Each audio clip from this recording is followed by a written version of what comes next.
은혜와 평강이 여러분 모두에게 충만하게 넘치시기를 주님의 이름으로 축복합니다. 오늘 속회 공과 신명기 34장 또 참된 순종의 제목으로 말씀의 은혜를 나누고자 합니다. 신명기 34장은 어떤 면에서 좀 의미가 있습니다. 어떤 면에서 의미가 있냐면 모세오경의 마지막 장입니다. 모세오경의 마지막 장.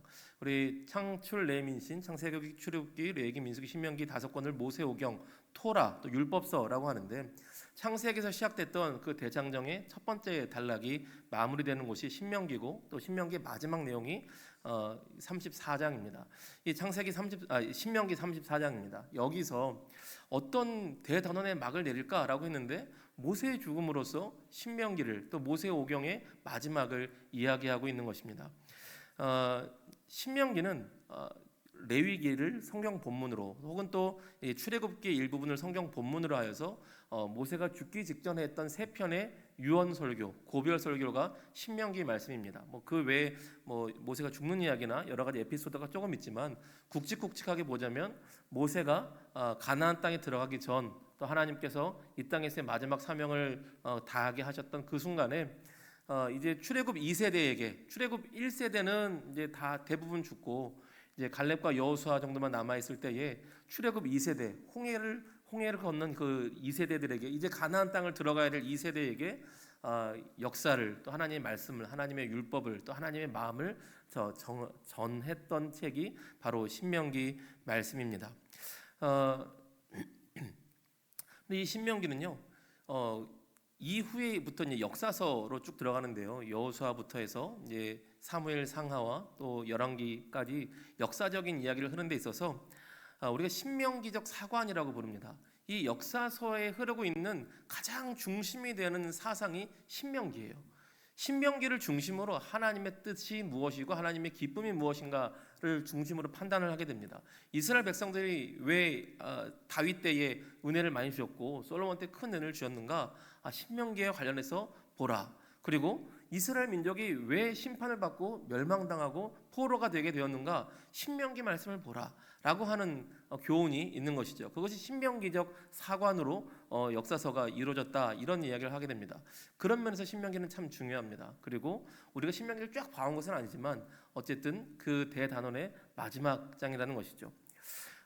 마지막 장, 우리가 아까 이야기한 것처럼 이 마지막 장에 큰 비전의 선포로 가면 좋을 것 같지만 오히려 율법의 대표라고 할 수 있는 모세하면 율법하면 모세라고 할 수 있는 그 사람이 죽는 장면으로서 사명을 마감하는 장면으로서 마지막 대단원을 마무리하게 됩니다.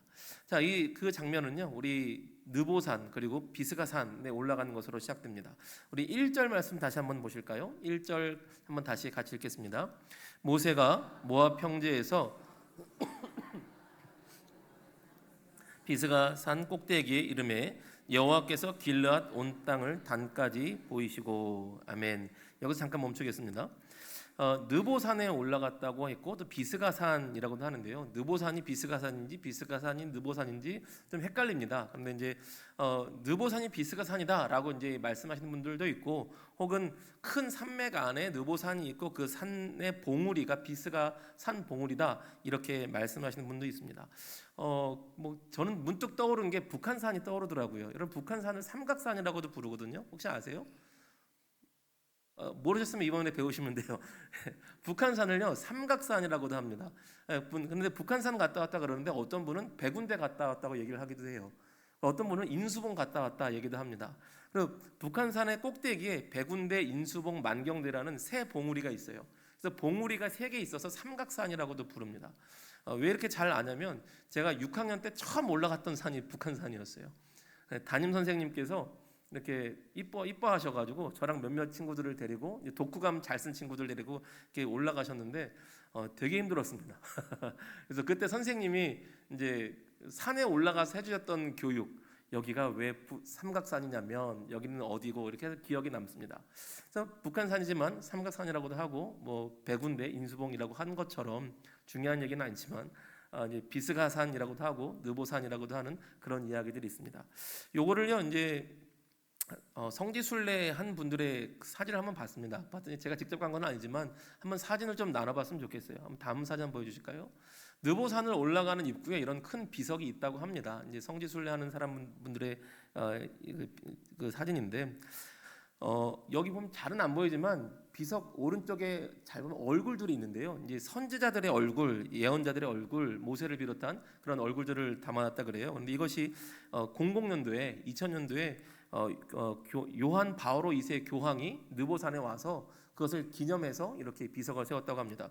비석 뒷면을 보면요, 이제 다음 장이 이제 비석 뒷면인데요, 글씨들이 써 있는데 하나님은 사랑이시다라고 이렇게 글씨가 써 있다라고 합니다. 그래서 이 길을 따라서 쭉 올라가면요, 이제 느보산 꼭대기에 모세 기념교회가 있어요. 이제 저게 모세 기념교회라고 합니다. 그 안에 가면 이제 다른 것들도 있는데 이제 뭐 이걸 다 보려고 하는 건 아니니까 느보산에 모세 기념교회가 있구나.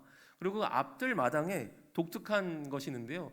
예, 모세 때 있었던 놋뱀 형상과 십자가 형상을 닮은 것을 이제 만든 겁니다. 모세 때 쓰던 건 아니고요. 당연히 모세 때 쓰던 건 아니고요. 이제 불뱀이 올라갔을 것 같은 그런 형상을 해서 이제 이탈리아 조각가가 이제 만들었다 그래요. 그래서 모세 놋뱀 더하기 예수님의 십자가를 이제 겸하여서 어떤 상징적으로 만든 이제 조형물이라고 합니다. 모세의 놋뱀 그것이 예수님의 십자가다. 뭐 이런 얘기를 하는 것이죠. 그리고 다음 사절 보면 거기 보면 이렇게 모세가 바라봤을 것 같은 그 지역 이렇게 해가지고 모세가 여길 보고 저길 보고 저길 보고 저길 봤는데 저 판에서 저쪽은 뭐고 저쪽은 뭐고 저쪽은 뭐고 이렇게 안내지가 써 있는 겁니다. 이제 다음 사진 보면 느보산에서 보는 가나안 땅 전경이 이렇게 된다고 합니다. 예, 자 넘겨주시면 저렇게 모세가 올라가서 봤는데요. 2절, 3절 보면요, 어디 땅을 봤다라는 이야기가 있습니다. 한번 읽어보실까요? 2절, 3절 말씀 한번 같이 보시겠습니다. 같이 읽습니다. 또 온 납달리와 에브라임과 므낫세와 땅과 서해까지의 유다 온 땅과 네겝과 종려나무의 성읍 여리고 골짜기 평지를 수알까지 보이시고 아멘. 여러분 이 땅을 모세가 이렇게 쭉 느보산에서 보는데요. 예전에 먼저 봤던 사람이 있어요. 누구냐면 아브라함입니다. 아브라함이 먼저 멀리 이렇게 다 봤었어요. 그리고 지금 한참의 언약의 후손을 이어서 이삭과 야곱을 지나서 또 오랜 시간을 흘러서 요셉을 지나서 또 오랜 시간을 지나서 모세가 그 땅을 둘러보고 있습니다. 그 땅을 본다는 것이요. 우리는 그냥 부러워서 보는데 그 사람들에게는 그런 문화가 있대요. 넓은 땅을 다 본다는 것은 언제 그렇게 보냐면 그 땅이 계약서 써서 내 땅이 확실하게 됐을 때 그 땅을 쫙 다 둘러본다고 합니다. 그런 의미가 그 동네 사람들에게는 있대요. 그래서 계약서를 써서 내 땅에 됐을 때 혹은 전쟁에서 이겨서 완전히 내 땅이 되면 왕이 신하를 보내서 나를 대신해서 네가 내 땅이라고 쫙 둘러보고 와, 이런 문화가 그 동네 사람들에게는 있다고 합니다. 그러니 모세가 쫙 보는 것, 아브라함이 보는 것, 하나님께서 보이신 것은요, 여기는 이미 하나님께서 언약 백성에게 주기로 작정한 땅이야. 하나님이 왕이시고 왕의 신하인 너희를 보내어서 이 땅이 하나님 보시기에는 이미 이루어졌어. 하나님의 땅이야. 하나님께서 이미 완성하신 거야. 걱정하지 말고 한번 보거라 라는 의미로 보게 하셨다는 것입니다. 그런데 여기서요, 자세히 보니까 모세가 이렇게 보니라 라고 되어 있는 것이 아니라 성경 한번 보십시오. 뭐라고 되어 있냐면 여호와께서 모세에게 어디까지 보이시고, 하나님께서 또 모세에게 어디를 보이시고 라고 되어 있어요. 그 얘기는요, 모세가 뭔가 미련이 남아서 아수아까지 막 보는 게 아니라 하나님께서 이 땅도 보여주시고 이 땅도 보여주시고 이 땅도 보여주시고 계신 것입니다. 사실은 너무 넓은 땅이었어요. 육안으로는 다 볼 수가 없습니다. 너무 넓은 지역이에요. 그런데 성경은 하나님께서 그에게 보여주셨다라고 말씀하십니다. 하나님께서 보이고 계신 것이에요.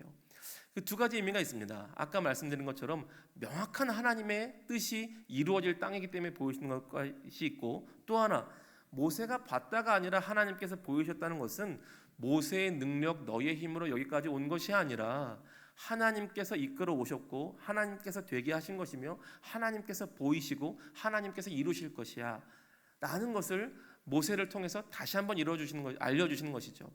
정말 그랬습니다. 물론 모세가 정말 열심히 살아왔어요. 모세가 고생 너무 많이 했습니다. 어쩜 이렇게 고생할 수 있을까 싶을 만큼 고생을 했어요. 그런데 그럼에도 불구하고 모세가 고생했다는 것만 가지고 그런 놀라운 역사를 이룰 수는 없습니다.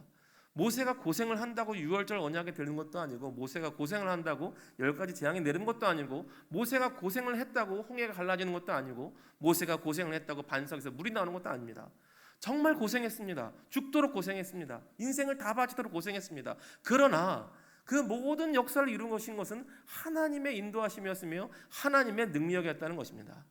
마지막 순간까지 모세를 통해서 그것을 알려주시고 그것을 교훈하고 계시는 것이죠. 여러분, 우리 삶의 마지막 이정표도 이랬으면 좋겠습니다.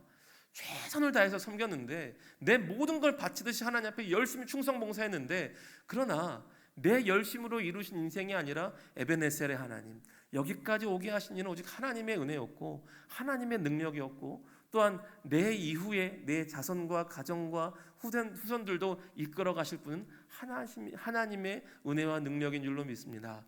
나는 오직 무익한 종이었습니다. 이렇게 나아갈 수 있는 멋지고 아름다운 하나님의 사람들이 되시기를 주님의 이름으로 축복합니다. 그런데 이게 신명기 전체를 보면 앞에서도 나왔던 얘기겠지만, 우리 4절을 보니까 모세는 그 땅을 건너가지 못하게 하셨다라고 합니다. 우리 한번 읽어보실까요? 4절 말씀 같이 읽습니다. 여호와께서 그에게 이르시되 이는 내가 아브라함과 이삭과 야곱에게 맹세하여 그의 후손에게 주리라 한 땅이라. 내가 내 눈으로 보게 하였거니와 너는 그리로 건너가지 못하리라 하시매. 아멘. 하나님께서 모세가 그 땅을 건너서 하나님의 약속의 땅, 언약의 땅에 들어가는 것을 허락하지 않으셨습니다. 이것에 대해서 두 가지의 생각과 의견과 감정이 있는 것 같아요. 보통은 모세가 할 만큼 했으니까 그만 좀 수고해도 되지. 모세가 벌써 120살인데 또 가면 또 전쟁하고 싸우고 고생해야 되는데 그만해도 되지. 그럼 또 한편으로는 밟기라도 해보게 해주시지. 아쉽게 그렇게 고생을 했는데 조금이라도 들어가게 해주시지. 하나님 참 야박하시네. 이런 두 가지 마음이 있는 것 같아요. 그런데 하나님께서 모세를 들어가지 못하게 한 결정적인 사건이 민수기 20장에서 나옵니다. 근데 여기에 대해서도요, 하나님 좀 야박하신 거 아닌가 생각이 들 때가 있어요. 왜냐하면 물이 없다고 이 백성들이 원망하자, 이제 벌써 두 번째거든요. 예전에도 한번 그랬는데 또 원망하자 하나님께서 모세를 통해서 물을 주십니다. 그런데 모세가 이렇게 그냥 바위를 쳐가지고 물을 나오게 했는데 그때 뭐가 좀 안 맞았어요. 하나님과의 사인이 안 맞았어요. 그래서 하나님께서 그 사건을 가지고 물은 주셨지만 너는 하나님의 영광을 나타내지 않았으니 들어가면 안 되겠다. 우리로서는 이해가 잘 안 됩니다. 뭔 그렇게 큰 잘못을 했다고. 근데 내용을 보면요, 다른 사람이 애기들이 했으면은 기특하다 하겠지만 모세가 했으면 이게 사실은 굉장히 위험한 일이었어요. 민수기 20장에서 어떤 일이 벌어지냐면요, 우리 7절에서 12절인데 그냥 한번 보시면 8절에서 보면요, 하나님께서 이렇게 말씀하세요. 너는 반석에게 명령해서 물을 내라 라고 하나님께서 그렇게 말씀하셨어요. 하나님 말씀은 모세에게 지시한 것이, 첫 번째 나올 때는 지팡이로 반석을 한 번 쳐라 라고 명령했지만 지금은 치는 거 아니야. 지금 치지 말고 명령해라 라고 말씀하십니다. 이제 여기에 대한 그 의미를 왜 그랬는지는 안 써 있는데, 이제 성서학자들이 이제 상상하기는 상상입니다. 추측인데, 왜냐하면 반석이 예수 그리스도를 상징하고 반석에서 물이 나온 것이 그리스도를 통하여서 생수가 나온 것을 상징하는데, 반석을 치는 것은 십자가의 고통이 한 번 있었기 때문에 그것으로 끝나고, 두 번째는 십자가의 고통이 없기 때문에 치라고 하시지 않았다라고 해석을 하기도 합니다. 그런데 어쨌든 하나님께서 두 번째는 반석을 치라고 하지 않으셨어요. 명령하라고 하셨습니다. 너는 명하라 라고 말씀하셨습니다. 그런데 모세가 이때 평소와답지 않게 너무 흥분했었나 봐요. 화가 너무 많이 났었나 봐요. 하는 말이 10절을 보니까요, 모세가 이렇게 말합니다. 지팡이를 들고서요 하는 말이, 우리가 너희를 위해서 반석에서 물을 내주랴, 이렇게 말합니다. 하나님께서 너희에게 주실 것이다 라고 하는 것이 아니라 우리가 물을 내주랴 라고 합니다. 물을 누가 주는 것처럼 말이에요? 우리가 주는 것처럼 뉘앙스가 바뀌었어요. 그리고 나서 하나님께 이제 11절을 보면 하나님과 말씀과 다르게 지팡이로 반석을 2번이나 칩니다. 하나님 전혀 시키신 게 아니에요. 근데 이것이요, 다른 사람이 했다면, 혹은 뭐 유치원 어린이가 했다면 아이고 좀 실수했구나라고 할 텐데요. 여러분, 모세는요, 하나님과 대면하여서 얘기하던 사람입니다. 하나님의 하나님의 친구라고까지도 불렀습니다. 40일 동안 금식하며 하나님과 같이 살다가 10계명을 비롯한 언약과 율법을 들고 왔어요. 지성소에 들어가서 하나님과 대면하여 얘기하던 사람이 모세입니다. 그런데 만일 모세가 내가 너희에게 물을 주랴 라고 하면 그 순간 모세는 하나님의 자리에 올라가는 게 됩니다.